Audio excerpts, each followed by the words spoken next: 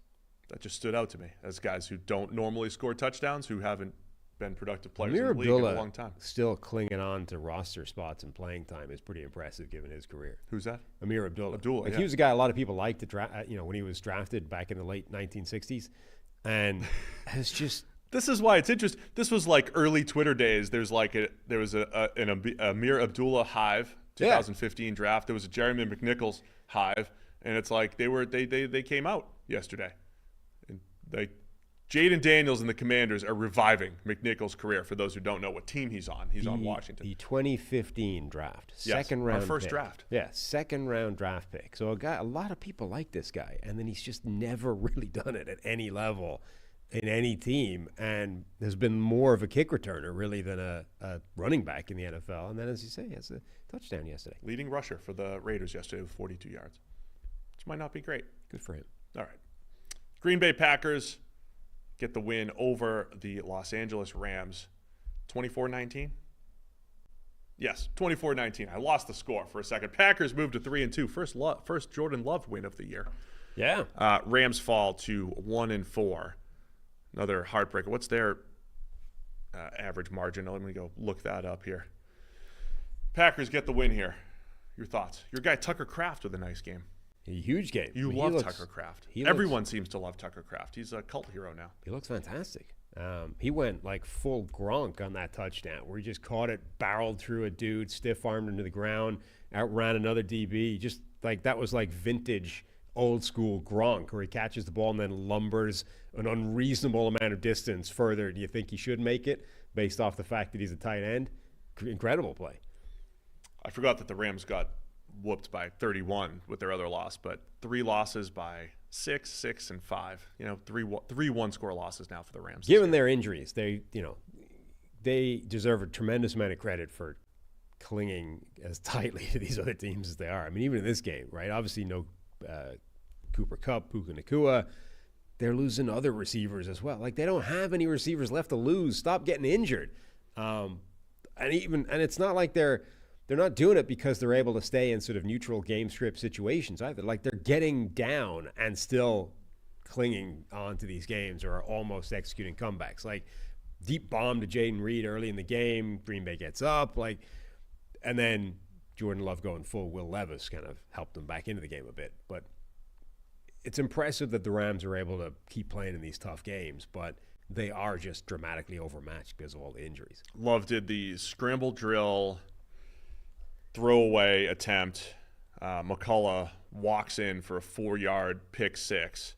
It was 7-7 at the time. This put the Rams up 13-7. They missed the extra point was blocked, but this put the Rams up a score. Another block kick. Or there's so many block kicks in these games, which I can't stand. Special teams, just don't screw up. I saw a bunch of people trying to justify this Jordan Love play. The logic. You did? Where? So the logic they were using is, so on the play, he doesn't know there's an unblocked blitzer coming off the left side, right? So at the point where he realizes there's a guy about to hit him, he's in real trouble, right? He's in the end zone with an unblocked rusher with a free run at him. It's problems by the time he sees it's coming. So at that point, their logic is once he realizes that guy is blitzing, if you take the safety, it's 2 points. You kick the ball away. It's going to be a shortened field. They might get another 3 points minimum. Right before the 2-minute warning. Yeah, so they might get another 3. Then that's 5 points already. At which point you might as well just take try and get the ball out of the end zone, off the field, and save it. And if you give up the touchdown, it's only a couple of point swing anyway. Yeah. You think all that's going through his head at this point? No. So they did the half roll, supposed to throw back. Yeah, I could see how he shouldn't necessarily see the extra rusher. Yeah, I mean, you have to assume from the starting point that he shouldn't have any knowledge of that blitzer. I mean, I think the Packers probably screwed up the protection there too. He's probably expecting it to be. The thing is about throwaways, it's one of those where like I don't think it's not necessarily a process thing. Like the result matters. Yeah. Like with the Levis thing, I don't care about you're falling down, you throw the ball. Like Mahomes does that all the time, right? But part of it is the calculation in your head is, can I pull this off?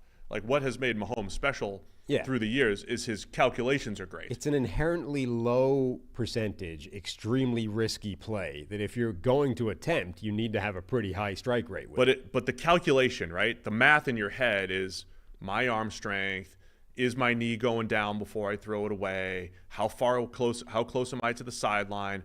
Are there other humans in the area where I'm throwing it, right? Like all that stuff's going on. That's what you would call instincts, right? All adding up. Mahomes is always great at it, right? Some players are really good at it. Favre was like hit or miss, right? So when you're going to throw it away, you have to have an idea. Can I get this out of bounds? Are there other people in the area? Should I just take the safety? The ones in the end zone, though, are particularly unusual. So remember, Wentz had one, like not quite like this, but Wentz had a play like this, right, where he turns a safety into a pick six. Tried to throw a lefty, I think. Right. That calculation in his head was bad. Yeah, but so it generally you hear all the time coaches say, don't make a bad play worse, right? Like if you're gonna, the play's broken down, you're gonna take a sack, just eat it. Don't make it worse by throwing a pick or pick six, fumble six, whatever. Don't make a bad play worse. I do think that the calculation changes a little bit when you're in your own end zone because the bad play is really bad. Like a safety is a catastrophic play for a team because not only are you giving them 2 points right off the bat, you're also giving them the ball with a shortened field, right? So a safety is a really bad play. So your starting point is not don't take a mildly bad play and make it catastrophic. Your starting point is this is a very bad play. Do I try and get it to being an okay play or do I make it catastrophic? Like that, it's a much closer thing, I think. Now, I still think this was a bad play, but I do think it's closer to justifying something crazy from your own end zone because the consequences of just eating the terrible play is already really bad. Want to give a shout out to Packers safety Xavier McKinney. 5 straight interceptions. 5 straight interceptions.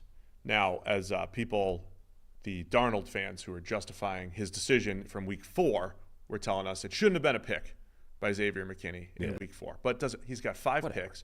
He could have had a 6th. I mean, not in this game, but a second one in this game. This was also, I think if you go back to last season, it's 6 straight games. So 5 straight to open this season and then a 6th at the end of last season. I mean, it is so difficult to do that as a safety. It's difficult as a safety to immediately justify the massive contract. Jesse Bates is one of the few in recent memory where it's like, hey, the Falcons spent a lot of money on Jesse Bates, and I remember several plays where that dude is saving games for the Falcons. McKinney is in that territory right now.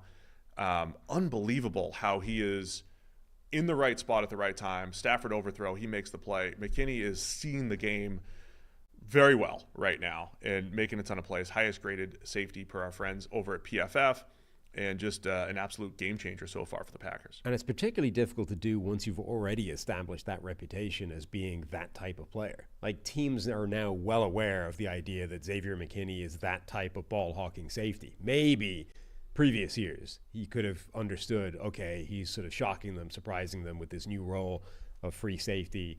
Now they know it, and he's still making those plays. One other shout out, a couple of rookies for the Packers, because they've been young team. Yep. Volume drafting over the last couple of years. 2 youngest teams in the NFL this game. Yeah, nice. 4th round safety Evan Williams made his first career start, had a couple nice plays in coverage. Edgerrin Cooper has been used sporadically, 10 to 15 snaps at a time. The 2nd round linebacker out of Texas A&M had a sack. They've been using him as a blitzer pretty well, had a few nice plays. What's that? He looks like their best linebacker. Yeah, I'm interested to see if I think he's just playing in dime packages right now. And they're, again, using him as a pass rusher, spy, track down Stafford for a really nice blitz package by Green Bay where he got the sack there. Curious to see if he starts to steal a few more snaps because I thought he was a real good player coming out. And he's looked, it's not just this, like he's consistently looked like their best linebacker all the way through the season. I'm sort of surprised he hasn't already taken over as a full-time starter. Anything else on this one? I did have something else. What was I going to say? Oh, Dontavian Wicks, who it was a lot of people's sort of pick for the guy that would emerge from this offense to be their number one star. So they benched Romeo Doubs for some kind of disciplinary reason. He was mad he wasn't getting enough targets. Yeah. And apparently made enough of a thing about that they were like, you're getting suspended for the game. So you're down Romeo Doubs, one of your top 2 receivers. You don't have Christian Watson, your designated deep threat / big play guy. You've got Jaden Reed still, but Dontavian, like this was a game where Dontavian Wicks had a chance to really have a big game and has 2 pretty bad drops and just really done nothing this year for a guy that was so impressive last season and was expected to kick on and had a chance to be their number 1 receiver. Simply hasn't been. The Dobbs situation, interesting one to monitor because he's obviously upset because of what we were discussing coming into the season. A lot of different options. Who emerges? Will there ever be a true number 1? Not really. Dobbs is a good, solid receiver. Does he become a trade candidate potentially here over these next couple of weeks, especially with some teams certainly needing wide receiver reinforcements? It was also a weird time for him to be getting particularly upset because he had 8 targets the week before. It's not like he was marginalized in the offense. Now, other players had more, but I don't know, there are games where you could come out of it like, I saw the ball twice. It would make sense, right? So the ball came your way 8 times in a game where there's a lot of high volume passing. I don't know that that's the time to be bitching about it. I got no more use for this game. We good? Yep. Arizona Cardinals 24, San Francisco 49ers 23. I think that's next on the list. Certainly is. I thought the next 2 games were surprises. They were big upsets. But the Cardinals moving to 2-3, the Niners falling to 2-3. Double-digit favorite 49ers here. Had a double-digit lead once again in this game. Granted, that came from a blocked field goal for a touchdown. But it was 23-10 49ers. And the Cardinals scored the last 14 points in this game to pull the upset. A game in 96-degree heat, not in Arizona. So I believe, Bay Area people just waking up here, I believe October is the hottest month in San Francisco. Really? It's a weird climate where the summer, if you ever spent a summer like 60-something. It's 60s in the summer. Yeah. I forget who said, somebody said like the hottest, something about like October being the summer in San Francisco. There's some quote, maybe it was Mark Twain or something like that about San Francisco summers being hot. Churchill said it. Churchill said the hottest summer is in October in San Francisco. Yeah. Believe that's a Churchill quote. We could get that on the Churchill meme. Summers in San Francisco occur in October. The Churchill meme is only a thing between me and you. Nobody else knows that's a thing. It's okay. We have a lot of inside jokes here. I love our Monday meme that nobody knows about, that you and I share every single week. But anyway, 96 degrees in Santa Clara. It's not even in San Francisco. It's like miles away. Anyway, yeah. Hot game. The Bay Area summer is October. Right. The 49ers apparently wanted to wear their white jerseys and weren't allowed. Know the rules, Kyle. You can't change the jersey on Thursday before the game. This thing's declared months in advance. Yeah. They were wearing their throwbacks. They're the only throwbacks that didn't work this week, right? I kind of wonder. 94 throwbacks? Seriously, if that was a factor. Like Arizona's in white. The 49ers are red, baking themselves to death. I need sports science or something because the teams have been doing this forever. It makes a difference. difference. We're going to white at home right. versus the color jersey. You think it makes that big of a difference? It makes so scientifically it makes a fairly significant difference to like heat retention. And in 96 degrees, I have to think that makes a difference to how you're feeling in the day. Yeah, I'm sure it does. Yeah. Anyway, Arizona, it was a strange game because you're like, it was a big line and we both picked San Francisco to clear it anyway, right? And Arizona won the game, and honestly, the only reason it was even close was because of a couple of big mistakes from Arizona, including a blocked kick that was returned for a touchdown, and then Kyler Murray trying to throw like a simple flare pass that Nick Bosa intercepts and returns for a pretty significant return. Outside of those 2 plays, like the Cardinals were just the better team consistently. I mean, this goes both ways, though, right? The Niners are up. What was the score when Jordan Mason fumbled? The Niners are up 23-13 or 23-21 in the red zone, and Jordan Mason fumbles. in the red zone, where the Niners, again, a touchdown probably seals the deal on that game. Jordan Mason fumbles. You have, first off, one of the reasons why the Cardinals won. Kyler Murray throws a touchdown pass, 2-yard touchdown. There's a roughing the passer on that play. That made it was 23-19 at the time. Arizona smartly goes for 2 and gets it with James Conner to make it 23-21. So instead of a 3-point deficit, this made it a 2-point deficit. And of course, Arizona ends up winning with a game-winning instead of a game-tying field goal. So that was a huge play in the game. Even just leading up to the game-winning field goal drive when they're down, it's 4th and 5. Niners defense is cooking, right? I mean, it's 4th and 5. Kyler heaves it up to Marvin Harrison Jr. Ridiculous. for the completion and for the conversion, which was a big part of the game-winning drive. It kept the game alive. So I thought for both teams there was a lot of high leverage, huge plays. From a Niners perspective, you're going to say, "Come on, Jordan Mason can't be fumbling in the end zone." But yeah, the Niners also had that block punt for a touchdown that, that's part of the reason why it felt like it was going to carry on as a blowout, because they had that big lead and they were handed that extra touchdown. Yeah, Kyler Murray was back to being pretty impressive in this game. Like, made a couple of spectacular plays. James Conner was running the ball so well. Like, he is such a good running back. And then takes care of his body for an old man. For an old guy.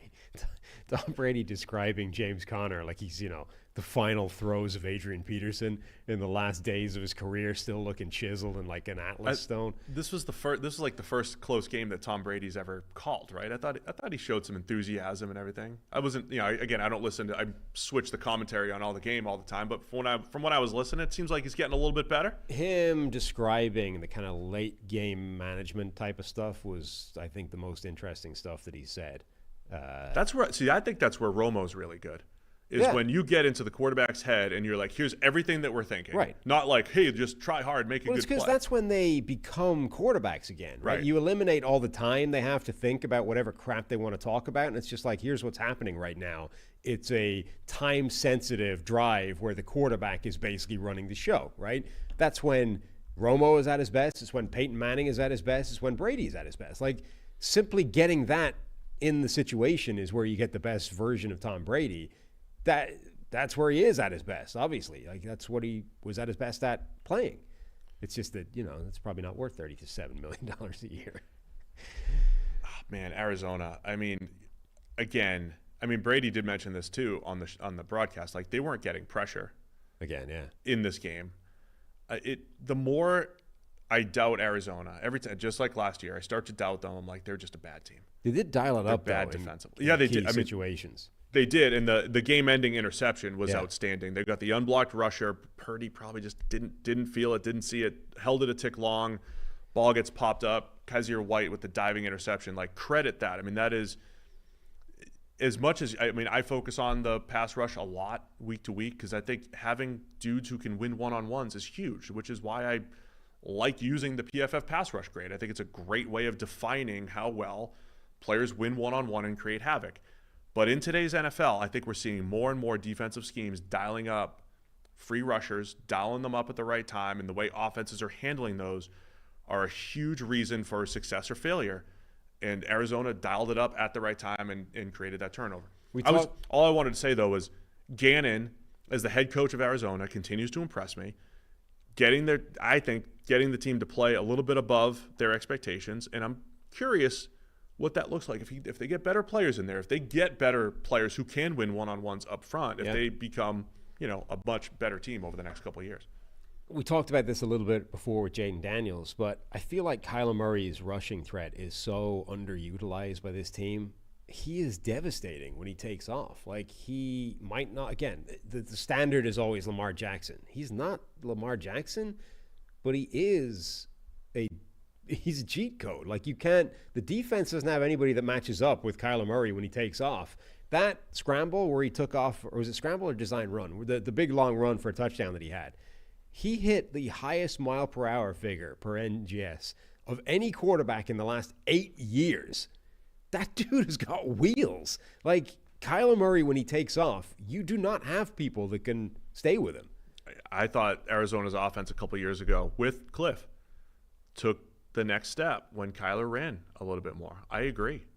I got a crazy stat here from Kev Cole. Rest in peace as well. Percentage of plays run at 90% or better win probability in games that end in losses.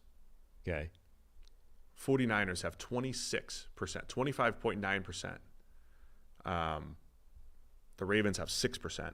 So in other words, the Niners have had several plays, many plays where they've run. They've had the game in hand, so to speak, 90% win probability, and still ended up losing. I mean, all of this come from yesterday's game and from the Rams game.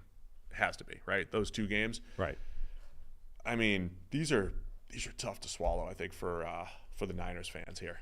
Yeah, I mean, to be 2-3 when you had these games, should have had them won. Right. I think Chris Sims on last night's broadcast was saying, they're the best 2-3 team in the NFL, maybe ever.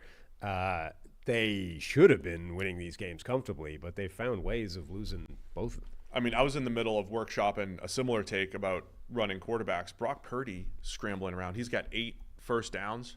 What's so funny over here? We've got our official Winston Churchill quote,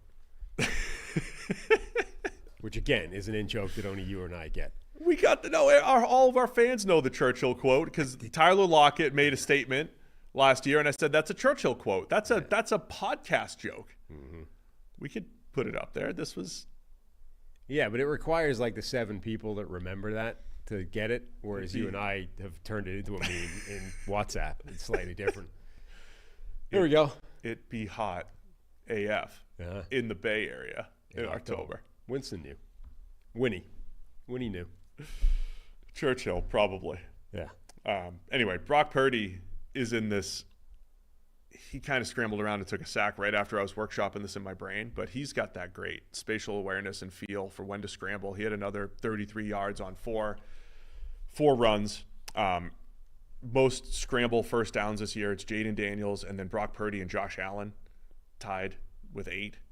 I mean, Purdy to me is doing so many things well and even better than last year, and it's not resulting in results here for the Niners, which I think goes back to that. They're blowing a lot of games, man. Yeah, I don't think he had a great game this No, week. this isn't the best example of that, But yeah, Arizona holding him to 19 of 35, such a high efficient passer, getting the game-ending interception. I mean, really impressive job by Arizona's defense. Definitely. Anything else on this game? Nope. New York Giants 29, Seattle Seahawks 20. Giants move to 2-3. Seattle falls to 3-2. The other surprising result of the week here, Daniel Jones. Look, we may have harped on Daniel Jones' missed deep balls last week too much. No, because not too much. Outside of the misses, I mean, they would have won the game. Yes. Against Dallas. Which is why it wasn't too much. He hit those this week. Right. And it did win the game against Seattle, but he has been hyper efficient in the, up to 10 to 15 yards over the last couple weeks, even without Malik Neighbors. Right. In this game. Really efficient game here by Daniel Jones and the Giants offense, who controlled. I mean, time of possession doesn't always tell a great story, but what was it in this? It had to be like 37 minutes the Giants held the ball and just kept the ball out of Seattle's offense hands. No, I think that is why it wasn't too much, right? Is that the game last week was there to be won if Daniel Jones had hit anything in terms of deep passes. This week, in terms of 20-plus yards attempts, he was 2 for 2 with a touchdown, 71 yards. Like, it was the difference. And it should have been the difference, or it was the difference a week ago, just in the opposite direction. So it was the appropriate amount to bang on about the fact that he hadn't hit a deep ball since, like, the Clinton administration. He finally got it dialed in, and we got to see, actually, it's not like a chronic neck injury that means he can't throw the ball further than 10 yards down the field. He's capable of doing it. He just hasn't been. If he gets that back, if Danny Dimes rediscovers Danny Dimes from early in his career, the Giants are a different proposition. They become that team we were talking about, in preseason. What if Daniel Jones actually has the season they thought he was capable of now that he has Malik Neighbors and some other weaponry? Now, as you said, Neighbors was out of this game. But Darius Slayton, his sort of previous favorite deep target, they reconnected for the first time in years. Yeah, 2 nice ones, man. 2 really nice. I was thinking of you earlier in the game because it felt like they were just running Daniel Jones right up the gut. I mean, did you notice that too? You always notice when he takes these massive hits. He took one down by the goal line. I'm like, that guy has the least self-preservation of any quarterback in the NFL. He just runs like a crash test dummy. It's like the thing, you see those slow-mo replays of cars driving into walls, and the thing with the circle, the X on his head is just like careening back and forth, bouncing off a window pane, headbutting the steering wheel. That's Daniel Jones when he rushes into a 5-man front and is like, there's another yard to be had here. Sure, it's going to require limbs flying everywhere, but I've got it in me. I'm going for it. Oh, man. Yeah, he had 11 official carries, including kneel downs. I want to give the Giants O-line a little bit of credit here. We talked about their offseason being in creep back to average mode. They had one PFF pass block grade as a team in the 30s against the Browns back in week 3. But every other game's been in the green. They're this maybe the best pass protecting they've been doing in New York for quite a while now. That's helping the high efficient pass game of the Giants. Sure. And then we had the breakout game from Tyrone Tracy at running back. You loved him at draft time. Loved Tyrone Tracy. Somebody pointed out that somebody said, they tweeted me, they apparently drafted this guy in fantasy purely because I described him as running like he's drunk. You did. That was, it's a bit of a scouty term, but yeah, you did say that. It's high-level scouting parlance. But as I pointed out, it's basically impossible to stop a determined drunk. And that's what you're dealing with when Tyrone Tracy carries the ball. But so you've got, on the one hand, you've got Tyrone Tracy who runs like a determined drunk, and then Daniel Jones who runs like a crash test dummy. That was their backfield yesterday. And between them, they broke like 9 tackles, got a ton of yards after contact, and established the run. Established it hard. You haven't broken out. I have to say, you're having a down year with metaphors and just general. I mean, that's good, though. The crash test dummy? Yeah. He really does. Crash test dummy and the determined drunk in the backfield. But anyway, Tyrone Tracy breakout game. That's Dude not looked fantastic. Commentary on anything that Tyrone Tracy does off the field. No, I mean, I said it at the time. It's I mean this in a positive, complimentary fashion. Like, he runs like a determined drunk with people trying to get in his way. You ever watch like a drunk try and evade somebody who's trying to corral him, throw him in a cab and send him home? It's good. You can't contain that guy. He's going to do what he wants to do. You just have to step back and let it happen. Got to let it happen. That's Tyrone Tracy. You mentioned, shout out to you, in the preview show. There you go. There's the tweet on the screen. Oh, that's great. I didn't know you tweeted this out, too. Oh, yeah. Got to get it with the draft Was takes that out from there. yesterday? No, that's draft time. That was draft time. Well, look at you, coming good. Little did you know it was going to lead to a Week 5 win against Seattle. Dexter Lawrence, we mentioned in every game preview, because it's like, how can a team handle Dexter Lawrence? Well, 4 times. I don't know what the NFL gave him, but we had him. PFF had him with 4 sacks. Ooh. That's fine. PFF, we the 33rd team. PFF had him with 4 sacks. Yes, as of right now. I mean, he tackled Geno 4 times. Right. And that was what we were saying. At key times, too. The sort of nutshell analysis of this game, preview-wise, was Seattle is a better team across the board. The only way that it can go in New York's favor is if Dexter Lawrence has one of those games where he takes over like he did to the Minnesota Vikings in the playoffs a couple of years ago, because Seattle has a weak interior offensive line. Dexter Lawrence is the best nose tackle in the NFL. If that happens, it changes the whole dynamic. It's kind of what happened. Now, the Giants' offense was better than we were giving it credit for in this game, but Dexter Lawrence was a beast. Brian Burns was good. Kayvon Thibodeau showed up and had those 3 conversion on the quarterback a few times. Thibodeau didn't necessarily win as decisively as the others, but they tended to happen at the same time, giving Geno nowhere to go on those plays. So, when those guys won, they completely changed those drives. And even when they every now and again, Geno would get out of there and get out of that pressure, and then he had just these acres to run into, these completely unopposed scrambling lanes. Another team, I mean, I know Wink Martindale's not there anymore, but the Giants had that game where their blitz against the Browns a couple weeks ago, I mean, everybody against the Browns, causing all sorts of problems for Deshaun Watson. They blitzed Geno Smith 12 times. 4 of those resulted in sacks.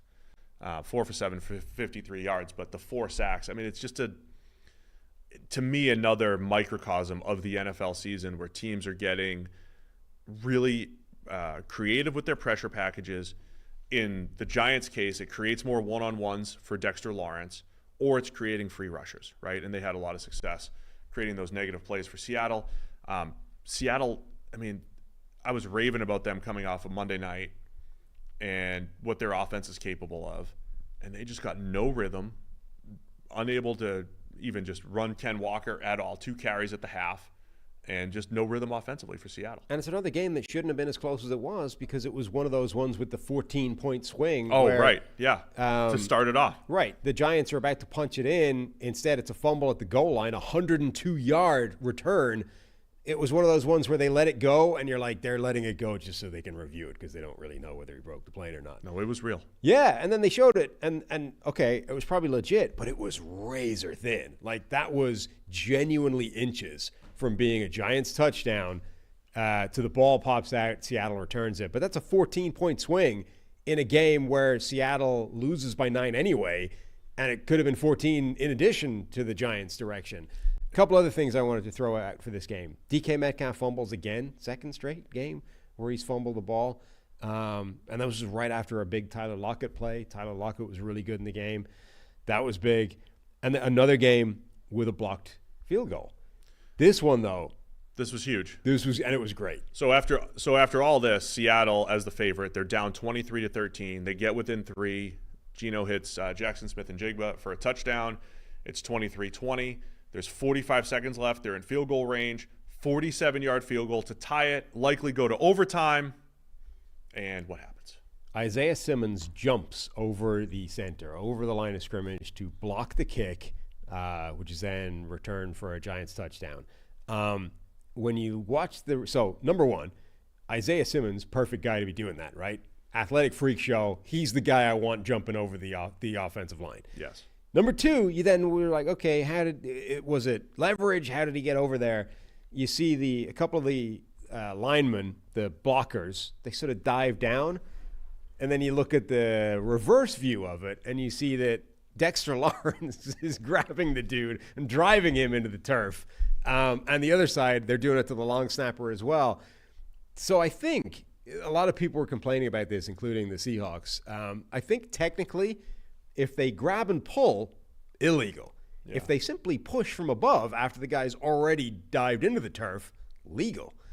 Either way, when you can freeze frame it, and the Giants linemen have effectively taken the guard and the long snapper, driven them into the turf, and parted them so that there is like a lane for Isaiah Simmons to leap over and block this kick. It's a really well done That's impressive. piece of special teams. One other interesting note here. So the Giants go up 9 at this point, and on the 2-point conversion, choose to take a knee. They take a knee. Reasoning being, I think that was really smart. It was really smart. I think I've seen this before somewhere else, but the only way that Seattle has a chance to come back at that point is to get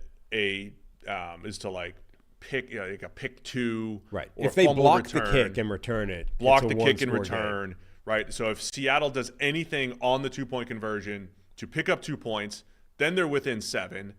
And then it's a 1, yeah. And they're getting the ball kicked to them, right? So then they're within a score. So the Giants just say, we're going to take a knee. It's a 2-score game. We kick off, and the game's That's pretty the thing. much over. The risk, which is admittedly small, but albeit it was just it's the only kick. chance Seattle has the at that point. Like there's no good. It's already a 2-score game, right? All you can do is make it a different 2-score game, right? Whereas the risk of actually, if the worst case scenario happens and they get points off it, it becomes a 1-score game. And it's actually live. Right. In that case, like I was talking about, like a 2-point conversion, it would have been if they blocked the extra point, returned it for 2, that would have gotten them within 7, and they'd be getting the ball back, right? Because the Giants just scored. Yeah. So the Giants just said, we're going to take a knee, which was right. Whereas if you go for the kick, all you're doing is making it a 10-point game, which is still only a 2-possession game. It's still only a 2-possession game with a field goal. There's no upside. That's one of those ones where I'm actually really impressed that they are able to come up with all that on the fly, like in the 40 seconds. You know what I mean? Oh, like, yeah, that's a really rare situation. Exactly. That's a really rare situation to be able to diagnose that and know the right thing to do. It's one of those ones that's easy after they've done it to be like, oh, yeah, I see why they've done that. That makes a lot of sense. To know intuitively that's the correct thing to do at that point is really smart. Credit Dable, the entire coaching staff, analytics department, whoever's going through all that. Right. Because that's like July preparation. That's Yeah. That's stuff you're doing well in advance. You're also not anticipating that you're going to block the field goal and return it for a touchdown, right? Maybe you are, but hey, like if we block it, return it for a touchdown, make sure you take a knee. But yeah, impressive job by the Giants to do that well. Got no more use for this game. Sunday Night Football just ended a couple minutes ago. There was a lightning delay, but they finally played football. Dallas Cowboys 20, Pittsburgh Steelers 17.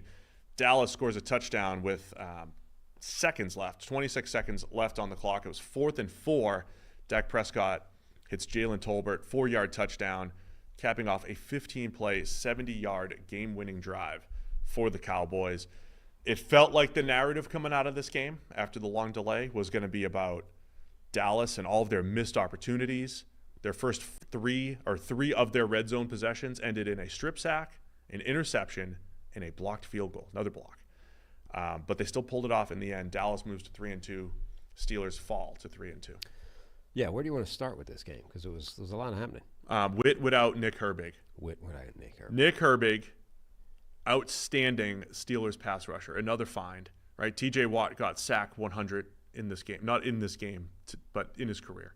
Yeah. T.J. Watt got the big sack. 100 would be a lot of sacks in a game. Herbig was just dominating Tyler Guyton, the left tackle for the Cowboys. Guyton got hurt, and Herbig got hurt. But Dallas didn't score a touchdown until Herbig got hurt. Yeah. Really until Guyton got hurt, too. So your hypothesis is Nick Herbig, I've been workshopping this one in my brain. Nick Herbig's the most important player on the Steelers defense. So, yes, your hypothesis is essentially that the two most important players in the NFL are Taysom Hill and Nick Herbig. Yeah, I'm just saying early returns might be pointing that direction. Got it. If you look at the Saints offense, Witt without Taysom, and the Steelers defense, Witt without Nick Herbig, it's pretty significant. So, yeah, Herbig gets hurt in addition to Alex Highsmith already being hurt, leaving T.J. Watt basically the only edge rusher standing for Pittsburgh, which does – I mean, he's incredible, but it does make them more easy to neutralize when they only have one. Like, part of what is making Nick Herbig look really good is that all the attention is going in the direction of T.J. Watt, and Herbig is well capable of winning one-on-one matchups, particularly against a rookie left tackle. You take that away, and all the attention is still going to T.J. Watt, but now there's nobody winning the one-on-one. Now, Cameron Hayward on the inside, sure, but there's no other edge rusher coming around the other side taking advantage of that one-on-one matchup. Yeah, like Tyler Guyton at left tackle for Dallas. He only pass protection only in 15 times. They put Tyler Smith, the left guard, had to kick out to left tackle. I don't know what Guyton's knee injury ends up looking like here, but I had mentioned him at draft time. Important pick because Dallas is expecting to be a Super Bowl contender. He's, as a developmental prospect, playing football right away.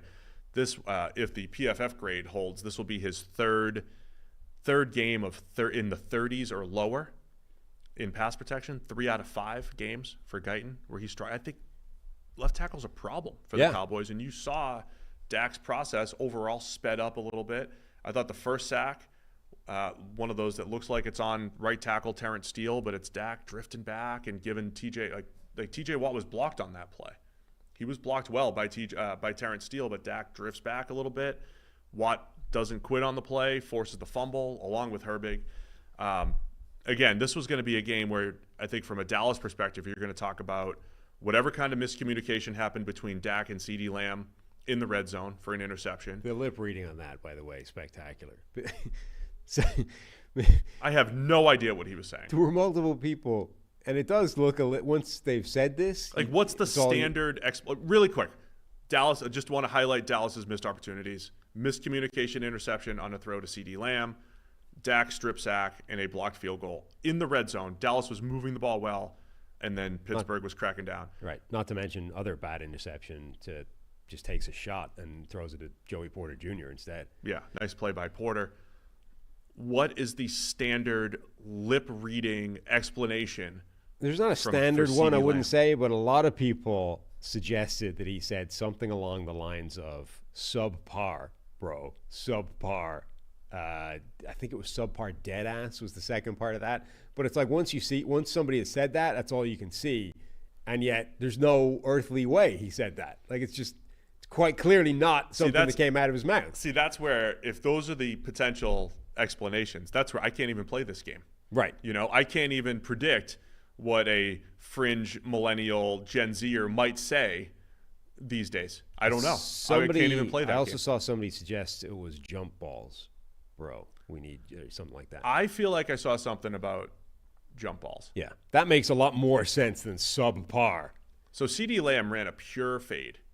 He ran a fade. Yeah. So the only two options there are he's going to continue the fade or you're going to back shoulder it. Into heavy zone coverage. Into like a straight cover 2 shell, right? It looked like a cover 2 shell where the safeties, like you're probably not supposed to throw that. Correct. But his point being, if you are going to throw it, it needs to be a jump ball to, or otherwise it's dead. If he was saying jump balls, it's like, dude, why are you throwing jump balls? Why are you throwing jump balls? Anyway, it's much more likely, I would suggest, to be that than subpar. But yeah, let's not get into the lip reading. We need to give Jalen Tolbert credit, not just for the catch on the 4th down. So it's do or die. It's the final play of the game. It's a crossing route where he has to navigate traffic as well. And the traffic bumps him out of the end zone. Like he's basically got to come down to the 1 or the 2 yard line to navigate the traffic and then works his way back into the end zone to make sure that the catch actually ends up being a touchdown as opposed to a contested catch that he's got to gain a yard. All this is good. This is a great clutch play. It's great for Jalen Tolbert, young receiver. Kudos to the man. Fantastic. But what did he bounce back from, Sam? This man navigated the most difficult thing to navigate in football, which is on the 3rd down play, he caught the football in his nuts and was suffering from that so much that they had to call a timeout because he couldn't run the play. He got to the sideline and it's like, Jalen Tolbert's really struggling there. He's like hunched over, doubled over. And they're like, it's okay. And he lined up. We're like, he can't move. This isn't going to work. They call a timeout. They give him a chance to recover. He walks it off. All he needed was the 2 minutes. And then 3rd down nut shot becomes 4th down touchdown. Really, walk the off. Steelers did him a favor too, because Dallas called the full timeout, and then the Steelers had a 30-second timeout on top of that. I'm so annoyed that they never replayed that 3rd down play because I'm like, it looked live. I'm like, did he just catch that in his nuts? The entire goal line sequence was nutty. It was Landon Roberts launching himself like a cruise missile over the line. Imagine if they went play action and threw the ball behind to Landon. Just saying. But it's 1st down. Landon Roberts dives Troy Polamalu style. Yeah. Basically just guessing and forces a fumble. And Dallas was at the 1. They had 1st and goal from the 1. Right. It became from the 3 or the 4. And then it's from the 4. Right. That was an incredible play by Landon Roberts. Nothing says Pittsburgh Steelers more than over the top, meeting the running back in the hole, putting the helmet on the ball, forcing a fumble. But Dak saved the play. Look at this. He took a Superman play by Landon Roberts. Look at all the stuff that needed to happen. Dak is like Cam Newton. I don't know what you were thinking. Go get the football. Let me show you how to do it. Cam would never do this. Look at Dak go and get the running ball leap. A running leap over the line of scrimmage, hit the running back at the 2 yard line, and landed his helmet on the football so that it forced a fumble. That is an utterly absurd play by a linebacker and ends up costing Dallas 3 yards and making that a really difficult thing. Getting in from there is not an easy thing when you consider defensive battle. Offense hasn't necessarily been playing that well. Bad conditions, slippery. It's been raining. From the 1, sure, you're pretty confident they're going to punch it in and they'll score and blah, blah. From the 4, not as easy. The nut shot that Tolbert took, too, nut shot on 3rd down. I mean, Dak just missed it completely, right? There you go. Look, we got a quote from Tyler Smith. You want to read that one? Via Mike Leslie. Tyler Smith on the game-winning touchdown pass from Dak Prescott to Jalen Tolbert. Bro, it was miraculous. JT literally sprained his fucking nuts. Excuse me. Sorry, guys. Sprained his nuts the play before. Then comes back, makes the game winner. Unbelievable. There you go. You do. I hope he appears on the injury report with sprained nuts. Sprained, huh? I mean, he has to. Sprained nuts is what he got in the third down play. Walks it off. Just needed the 30-second timeout. Fourth down, money. I mean, here's the deal. Everyone's like, Dak, clutch. Fourth down, clutch. Look at clutch Dak. And he made some clutch plays. Absolutely. But the third down play is so awful. His footwork's terrible. I see why I'm watching it again. He does like a terrible jump throw and one hops it off his nuts. Tolbert was open. Tolbert. Is there a replay of it? Because I never saw a replay. I only saw the live shot. You're going to... Here. Oh, you're looking at that. I'm going to come over. Yeah. You're going to draw it up for me. You got the... We got the clicker. Perfect. Right here. Uh-huh. Look. Dak's in the pocket. Yeah. It's kind of clean. It's a clean pocket. Sure. Now look at this footwork. Yeah, that's not great. Jump throw. Buries it right in the dirt. Tolbert's got a step. Let me see the other... this is good. Yeah. It's good podcast. It's perfect podcasting. Let's get this angle. Particularly if you're on audio and you don't get to see any of The this. other red zone angle. Nobody gets to see any of this. No, but they at least get... Oh, there it is. Oh, it's even unluckier. Tolbert, this would have been the game-winning touchdown. I'm just glad Tolbert got the redemption. So one hops into the balls. So he gets up and he's just doubled over. And the worst thing is, I mean, soccer players in particular know this, but when the ground is wet, the ball accelerates off the ground. Yeah. So that thing skipped into the turf, accelerated, that gained 10 miles per hour, and then caught him in the balls.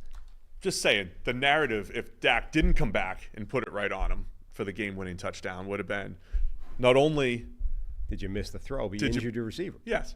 In addition to all those other red zones. Like what happened? Then the red zone, my red zone diatribe would have been, what did Dallas do in the red zone? Strip sack, interception, blocked field goal, sprained nuts on a missed game-winning touchdown. But no, Dak came back and redeemed himself and put it right on Tolbert for the game-winning touchdown. He also rebranded from the sprained nuts. he was the deliverer of the sprain. He was. That would have been like the shouty shows would have been all over that today. Uh-huh. But instead, Dallas is sitting here at 3-2, saving their season. What did George Pickens do to get himself benched? So again, the general snap counting people were out there being like, "Hey, George Pickens not playing a lot of snaps." Yeah. PFF's Nathan Yankee, former friend. Current friend, former colleague. Yeah, there you go. Nathan added a little bit more context to that. George Pickens only played one snap in 12 personnel. So he was playing in 11 personnel with 3 wide receivers, right. But with 2 wide receivers, for whatever reason, not out there whatsoever. It was Calvin Austin and Van Jefferson. Yes. We don't know what he did to get, because that sounds like the kind of thing you only do when you're disciplining George Pickens for his latest indiscretion. And I have no idea, but it's like... Did you see what he did at the end of the game after the... Yeah, he grabbed Jordan Lewis's face mask. But in a really comically effective and dismissive way. Like Jordan Lewis is sort of celebrating as he goes by Pickens. Pickens just reaches out, hooks the face mask, tosses him to the floor like it's nothing, and causes a little skirmish. I applauded that one. I thought that was really well done. You applauded that? Yeah, I thought there was such a casual owning of Jordan Lewis. I appreciated that one. The ability for the Steelers to draft receivers who are absolutely awesome and then absolutely crazy within 2.5 years is astounding. It is an astounding ability of the Steelers to find non-first round wide receivers who are awesome yet a little volatile all at the same time. Uh-huh. So yeah, I don't know. Pickens, I mean, to me, he's their go-to guy. Look, he has to. They had the go-ahead touchdown, Pat Freiermuth, the little shovel pass. Freiermuth is good. I thought Najee Harris has been running hard and made some plays in the past game, but they need George Pickens. They need George Pickens to be a 10 to 15 target receiver in this offense, and them limiting his time. No idea why that was happening. Cool. Great. Good stuff. That's all we're doing is bringing the information. Good for Tolbert, though. Not only the bounce back from the nut sprain, but the game-winning touchdown. And with Brandon Cooks officially on IR, they need him. Big question, right? Yeah. Who's going to be the guy opposite CeeDee Lamb? This was the first game I think they really didn't feed Lamb the way they had in previous weeks, and Tolbert stepped up. Tolbert's had a few big plays for them in recent weeks. He's obviously not CeeDee Lamb. But he's becoming a fairly reliable, fairly effective, fairly dangerous secondary option for them, which is huge. So, yeah, kudos to him, not just for surviving the sprained nuts, but for making plays. A couple notes I missed early in the show. Just to go back to the Seattle game just for 1 second. I don't know who in the comments kept mentioning this, but apparently he's mentioning it every week and I haven't seen it. No. That the team that, after teams play the Lions, that they're beat up physically and they struggle the next week. You got to check for so that was Seattle, Monday Night Football. And I usually think about that stuff. I'm usually Lions hangover? Not the Lions hangover, but the long game, the grueling game. Gino dropping back 70 times on Monday night and having to come back on a Sunday and having a bit of a letdown. I want to just acknowledge that quickly. And one thing I missed earlier too is might be as simple as the quarterback that has been buried 17 times by Aiden Hutchinson versus their backup right tackle is not great the next week. That could be it. Yeah, it could be Hutchinson knocking everybody down. Right. Either way, the Lions' physicality. And over here at 33rd Team, Ari Myrov has a great podcast as well called NFL Spotlight that has Frankie Louvu, one of the heroes of yesterday's NFL action with his 3 sacks. He's going to be a guest tomorrow. Nice. You can find Ari on Twitter, and you can find that show on Twitter wherever you listen to your podcast. So check that out, NFL Spotlight, Frankie Louvu. Anything else on Steelers-Cowboys, which, again, it was an hour and a half rain delay. Yeah, lightning in the air. I didn't know this until last night, that when they have those lightning delays, there has to be a 30-minute clearance from the last lightning strike before they can roll. It's not just, all right, it's cleared, we're good. Kept getting pushed It's back. it's cleared, now we got to wait 30 minutes. Yeah. I didn't know that. Anything so it's else? whatever delay you think you're getting, and they add half an hour to it. I did know that. I couldn't help but remember, I think it was when Pittsburgh still had grass. Do they have grass? Yeah. So it was, they have grass, but their grass was awful. They played Miami in 2008 in one of the muddiest games of all time. Wasn't 3-0 or something? Now it's sand-based. They made a big deal about this last night. They were like, I know we've just witnessed waterfalls cascading down the stairs right onto this pitch field. They didn't get a chance to wheel out the tarp, right? This thing has been taking all the rain for the last hour and a half. It is sodden. They're like, don't worry about it. It's sand-based now. It's just going to drain right out of here. You're never even going to know. I'm glad you listened to all that. I put it on mute because I was grinding film from the 1 o'clock games. So I just put it on mute for a while. But they said the field should be good, right? Yeah. I caught that part. It's sand-based. You're never even going to know. Do you remember that game? I think it was 08. Steelers, Dolphins, Monday Night Football. Rain everywhere. People couldn't take 2 steps without slipping. It was awful. I feel like those were always the games when teams were putting turf in and everything. They're like, we need to avoid that bad, ugly football that's a 3-point game like it was in 08-ish or whatever it was. But this was better. There's going to be a Justin Fields, Russell Wilson discussion again this week. Probably Fields' worst game as Steelers starting quarterback. Definitely was his worst game. This was the first game where he moved a step away from the starting job as opposed to towards it. And they didn't even get the cover of maybe if he'd had a not great game, but they'd won the game. It's you can say, well, he won, you can't take it away from him. Still, not the worst Fields game this season, I guess. And with no Micah Parsons, no DeMarcus Lawrence on the other side for Dallas. Dallas's defense really kind of stood up. I mean, credit to them actually. It's not been a good unit this year, but with a bunch of people missing, they made it a lot of good plays.